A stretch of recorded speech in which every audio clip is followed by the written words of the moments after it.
Diyos orugo, eko apamali. Ring mga ragul, parul, San Fernando. Ito po kasi yung isa sa mga katanungan natin kapag pagdating po sa pagbabayad. May pagkakaiba po ba sa benepisyong matatanggap ng isang updated, because lalo na yung mga working ano po natin, members, at dun sa nakalimutan nilang mag-update ng kanilang membership premium na binabayaran? Okay. Tulad ng sinabi ko, nakalagay sa batas na hindi gagamitin or hindi madideprive ang isang PhilHealth member ng kanyang benepisyo sa PhilHealth kahit hindi updated. Pero may nakalagay din sa batas na dapat sila ay magbayad at ang PhilHealth ay binibigyan ng otoridad na magpataw ng interest. So, dumaan ang ating pandemic, hindi namin na-implement ang interest. Naka-waive yan hanggang ngayong taon na to. So, yung mga kababayan natin o mga Pilipino na hindi nakakapag-update po ng premium, ito na po yung time para mag-update kayo, pumunta sa pinakamalapit na local health insurance office ng PhilHealth. At actually, ang sinisingil po namin ay simula lang nung i-implement ang universal healthcare. Okay, napakagandang ano na po yun, napakagandang laban na po yun para sa ating PhilHealth members. Tsaka isipin na lang po natin mga kabalen, ang dami pong mga na-hospital, kung hindi natin babayaran yun, kumusta naman po? Pag na-bankrupt ang PhilHealth, hindi naman po natin masasabing di tayo mga kailangan ng benepisyo ng PhilHealth o mga hospital sa isang miyembro ng ating mga kapamilya. So, bayad po tayo. Magkano po ba ang premium ng premium contribution? Ang batas na ito, gusto ko rin ipakita sa kanila, no? Ang nagbigay ng schedule kung magkano ang babayaran. So makikita nyo dito sa page 72, mula nung inimplement natin ang Universal Healthcare Act, may schedule tayo kung ilang % ng monthly income kukuhanin ng ating premium. Ito ay na-apply din sa lahat. So kung meron kang 100,000 pesos na sweldo, makukuha mo yung maximum na premium payment na kailangan as compared dun sa may income na 10,000 and below.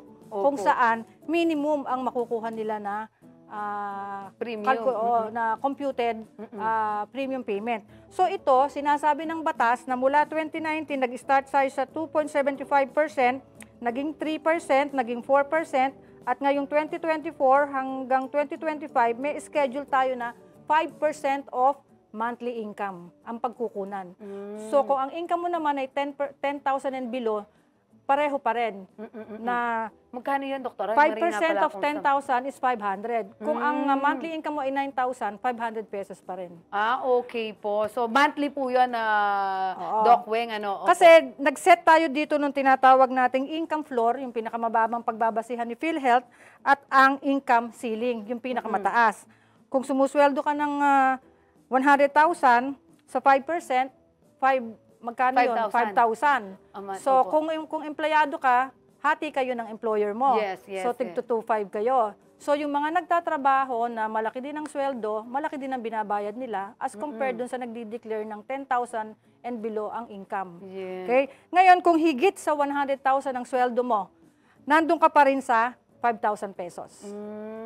Tulad din ng pinakamababa na nasa 500. Yes. So yung mga kabalen natin dyan, wag na kayong magtaka kung bakit yung katabing bahay ninyo na walang trabaho ay for example, malaki ang sahod ninyo, tapos yung katabing bahay ninyo, 500 lang sa isang buwan, tapos kayo 5,000. Wag na po kayong magtaka. Ang premium po ay hindi fixed. Ito po ay batay sa... Kasi ang tatandaan ko dati, di ba, pare-pareho lang yung wala tayong kinukompute na percentage of monthly income. Yan, okay. At least po mas naiintindihan natin. Meron lang akong gusto idagdag. Doon sa talagang walang pangbayad, kahit 500, pumunta sila sa social worker. Meron tayong mga certified social worker sa munisipyo, meron din ang hospital na certified social worker. Kailangan, kumbaga sa isang doktor, may PRC siya, may lisensya na social worker. Yun ang pupuntahan nila at humingi sila ng certification na sila ay walang kakayanan na magbayad. O yung tinatawag na financially incapable, na nakasulat din dito sa ating batas. Yung tinatawag namin na FI, financially incapable. Pag meron silang certification, dalhin nila sa PhilHealth yon, mag-fill up ng aming form, hindi na sila sisingilin. Kasi papasok na sila dun sa subsidy ng national government. Okay. O yun po pala, no? Sa mga wala pong pambayad po yun, no, mga kabalen. Hindi po doon sa mga... hindi Sa po mga doon sa mga... umiiwas na Yes, magbayad. umiiwas na magbayad. Naku, Diyos ko, nakakaano naman po kung tayo po ay... magsasamantala po sa mga magkakataong ganito na ibinibigay po ng PhilHealth sa ating mga mahirap na kabal. Pero yung pong dating mga sponsored members, di ba may mga sponsored members ang government? Dati kasi nagbibigay si Nanay, yes, Vice Governor Lilia Pineda. Sa ngayon, inalis na sa Universal Healthcare Act ang sponsorship ng mga LGUs natin. Yes. Pero ang national government, tulad nung binanggit ko kanina, na once na may certification na siya ay walang kakayanang magbayad, galing sa ating social worker, i-charge siya sa national government. Yes. Sila ang magbibigay ng pondo. Yes, kasi may natatandaan po ako nagpupunta doon sa amin. Sabi nga, Kap, yung sa akin galing sa Kapitolyo, hindi ko binabayaran. Babayaran ko po ba yun? So, i-check po ba niya kung kailangan niya, meron siyang kailangan bayaran? Oo, kasi ang effectivity ng binigay na card na yon ay 1 year lamang. So, pagka yun ay nag-expired, alin sa dalawa, parang self-employed ka. So, dideklara ka ng self-employed. Kung ang income mo naman, papasok na yung ating kinukompute na monthly income. Kung meron kang 10,000 and below, magbabayad ka ng 500. Kailangan nilang i-check kasi baka expired na yung kanilang sponsorship. Ngayon, kailangan silang tumuloy bilang self-earning individual o yung tinatawag natin na voluntary members. Yes. Meron din ako natatandaan, Doktora, yung mga 4-piece members, poorest of the 4 families, merong membership na no balance billing. Yung, as in talagang nagzi-zero yung kanilang billing kapag iba tama ka po dyan. yun. Ngunit yan ay pinalawak na. Yan ay nasa lumang batas bago pa ang Universal Healthcare Act natin. Opo. Sa ngayon, yung tinatawag nating no balance billing, parang binigyan na rin natin ng bagong term na no co-payment. No co-payment. Ibig sabihin, sasagutin ni PhilHealth ang bill, wala na siyang karagdagang pang babayaran. Ito ay yung para dun sa ating members na naka-confine or inadmit sa tinatawag nating basic or ward accommodation. Yung shared room na may binibigyan ng regular meal, naka-electric fan, hindi yung suite room. Basic or ward accommodation, lahat ng members ng PhilHealth, both in private and government hospital, pwedeng maka-avail ng no balance billing. Basta ang room is basic or ward room. Yes. So, ibig sabihin ng doktora, kahit yung mga gamot, yung iba bang binabayaran na, sagot ninyo because they are, nasa ward po sila. Oo. Tama. Okay. O yan po. Ang ganda po nun. Kasi ang natatandaan ko lang, dapat nasa government hospital ka dati. And yung yun yung dati. Pero nung lumabas na yung ating Universal Healthcare Act, ang naging basihan na natin ay yung type ng room. Yung basic ward accommodation. Yes. Doktora, saan po ba makukuha mga to? As in, very interested ako. Kasi ako mismo, I am very surprised sa mga ganitong kalaking development sa PhilHealth na hindi ko alam. What more yung ating mga mamamayan na tamad magbasa. Alam niyo po yun? Ito ay binigay lang din sa PhilHealth na copy, Pero actually, pwede mo siyang i-download. Masa-search mo siya sa internet. Yan. Para mabasa. Yes. Kung mga kabalen, i-download nyo na po yan para hindi ko kayo kagaya na nasusurprise talaga. Pero alam mong wala masyad na hospital sa amin, doktora. Kasi hindi... Mas gustuhin na natin na wag tayo mag-hospital at tumulong na lang tayo kahit magbigay tayo ng contribution natin. Doktor, aside dun sa mga nakukuha natin kapag tayo ay na-admit, ano pa yung mga benepisyo ng PhilHealth para po sa ating mga kabalen? Nung una, ang benefits ng PhilHealth ay para sa inpatient na tinatawag o na-hospital. Correct. Okay? Pero marami din tayong outpatient benefits. Okay? Ang outpatient benefits natin kasama ang hemodialysis, yung radiotherapy. Sa chemotherapy kasi minsan kailangan mong i-admit yung pasyente pero kung kaya niya ng outpatient, pwede rin. Pagkatapos ng chemotherapy, pahinga lang yan ng konti tulad ng nagdadialysis, pwede nang pa-OBN kung walang nararamdaman. Okay? Then, meron tayong mga minor procedures, yung excision. Ibig sabihin, may bukol ka ba sa noo, may bukol ka dito sa braso na tatanggalin lang siya, outpatient, pwede yon, binabayaran ng PhilHealth yan. And then, marami tayong meron tayong malalaking benefits na malalaki ang amount. Yung tinatawag namin na Z. Opo, as in benefits. oo, Oh, yes, parang kidlat correct. yan sa lakas. Z benefits. Z Opo. benefits na malalaking amount ito. Umaabot Yes. ng kalahating milyon, 100,000 to kalahating milyon. Meron tayong listahan ito sa aming website. Opo. Okay, na Yun pwede yung parang nilang yata sa makita. mga may kidney transplant, if I'm not Kidney mistaken. transplant, yung ating coronary artery bypass graft, yung inatake na sa puso na kailangang ayusin ang ugat ng puso para mabuhay siya ng maayos ulit. Yes. Meron din tayong implants na under ng Z benefits na may listahan tayo. Yes. Ang opo. gusto ko lang bigyan ng diin, itong mga Z benefits na to, hindi lahat available sa ating mga accredited. Yes. Kung hindi, available sa contracted. Accredited na pero kinontrata pa ni PhilHealth na magbigay ng mga Z benefits. Kasi ang Z benefits, kinakailangan ng espesyalista, ng mga equipments ng hospital na dapat ay kumpleto at makakatugon dun sa ating kamukha ng operasyon sa puso. Ang isang taong ooperahan sa puso, hindi lang cardiologist ang kailangan. No? May pulmonologist, baka kung may diabetes pa yan, may endocrinologist pa siya, and so on and so forth. So dapat kumpleto ang espesyalista ng isang hospital para makapagbigay ng isa, kahit isa lang, sa mga Z benefits. Kasi marami na tayong Z benefits eh. So hindi obligado ang hospital na mag-Z benefits. Depende yan sa kanilang kakayanan sa doktor at saka sa mga equipment. Yes.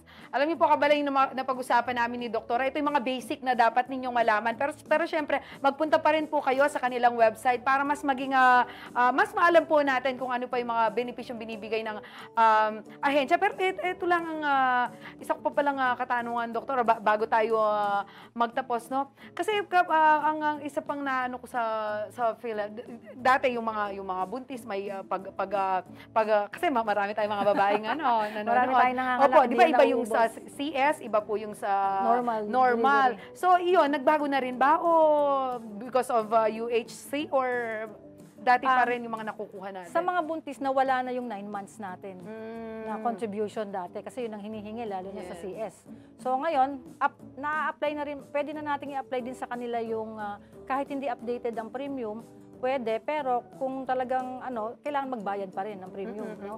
Hindi natin pipigilan na gumamit ng PhilHealth kung andyan na, manganganak na, pero hindi pala nakapagbayad.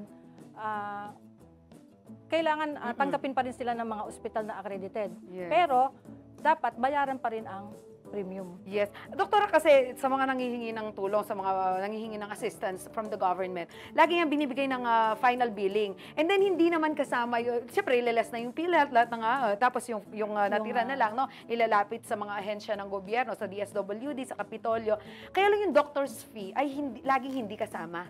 Ibig sabihin, kung ang bill mo is 17,000, tapos may 8,000 ka for the doctor's fee, bali 25. Ang binibigay lang na assistance ng mga ay yung 17, laging natitira po yung doctor's fee. So, paano po yung may PF, dun sa PF po ng ating mga doktor, meron din po bang nililes doon ng PhilHealth? Yung isang amount na binigay natin sa isang kondisyon, sa isang sakit o sa isang operasyon, inclusive doon ang professional fee.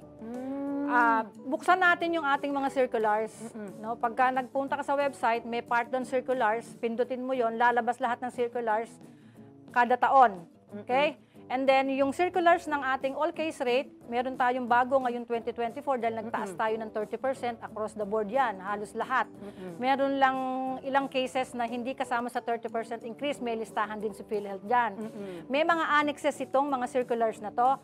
Makikita nila doon yung breakdown ng hospital bill at saka professional fee.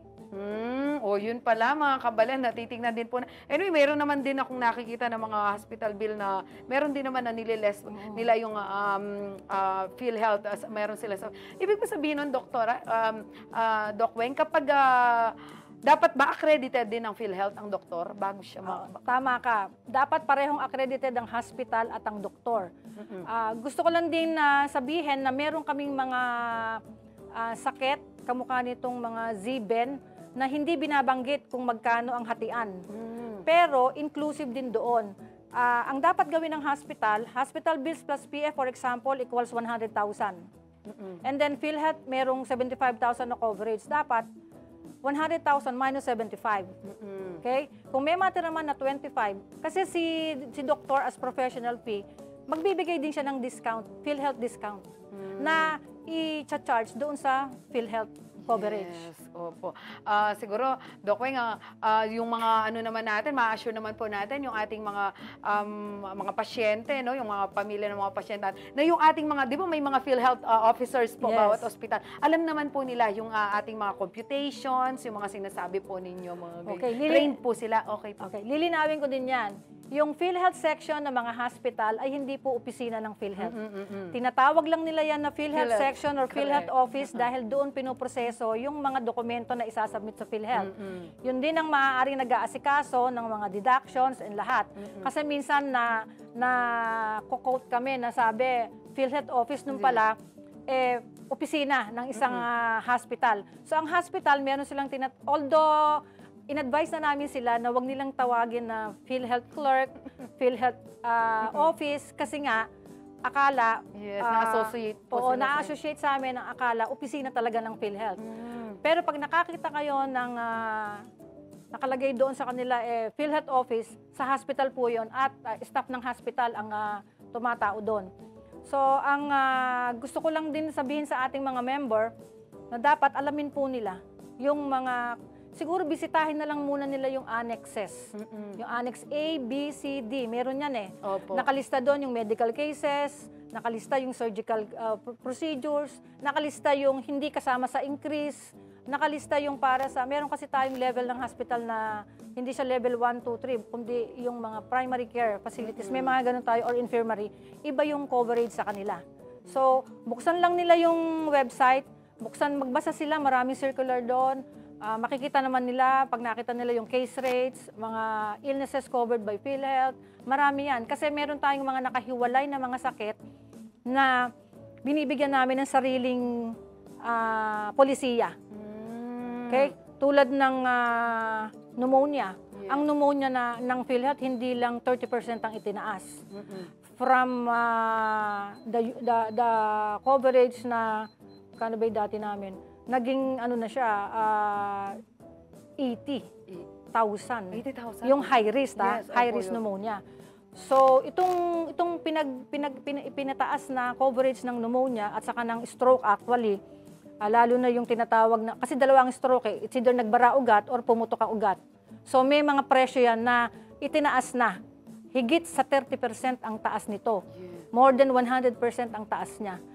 So, yun lang tinignan ni PhilHealth, yung capability ng hospital na i-manage talaga itong mga stroke na to at saka yung high-risk pneumonia. Yes. Alam niyo po, Doktora, ang dami ko pang gustong itanong at for sure, yung ating mga manonood ay gusto ring magtanong. Pero alam niyo po, darinig niyo po, meron na tayong signal na consume na po natin ang ating lahat ng oras sa programa. Thank you so much po, Doc Weng. Sa tingin ko, napatunayan po natin dito sa programang ito na hindi sapat ang isang oras para po mapag-usapan natin kung gaano kalawig po, no, ang mga benepisyong handog po sa atin ng PhilHealth. Sana po, no, na nagagamit po natin yan, nakakatulong po sa atin yan. Huwag naman po natin kalimutang magbayad ng premium. Napakaganda ng sinabi mo and magpapasalamat din ako Sige sa po. inyo. Kahit ilang minuto lang ay ibigay nyo, as long as kami binibigyan ninyo ng oras dito, maraming salamat. And of course, sa ating mga listeners, sa ating mga nanonood, makialam po kayo sa PhilHealth. Alamin po natin ang ating benefits para nang noon matulungan nyo rin kami sa monitoring. Kasi kailangang sumunod ng mga hospital sa ating implementation. At dapat maibigay sa kanila yung amount na nakalaan para sa kanilang mga pangailangan o yung kanilang sakit na dapat i-cover ni PhilHealth. Yun lamang. Sa pag-ano nyo po, sa pag-i-internet ninyo, isama nyo na po yung website ni PhilHealth. Buksan nyo kahit once a month lang, makita nyo yung mga bago ng polisiya at mga bagong, sabi nga namin, pinalawak at mga bagong benepisyo. Yes, Okay? opo. Thank you po, Doc Weng. Thank you Opo, very much. opo. Maraming salamat po ng ating news. Pwede siguro bumisita sa inyo once a month para sa mga development. Thank you po, thank you po. Maraming salamat po sa inyo, sa inyong lahat na tumutok at nakinig po sa kwentuhan namin ni Doktora. Ano po nito, talagang magbebenepisyo po kayo sa mga sinabi ni Doc Weng sa atin. Ng kanyaman king Pampanga, Miss ng Consuelo king Pampanga.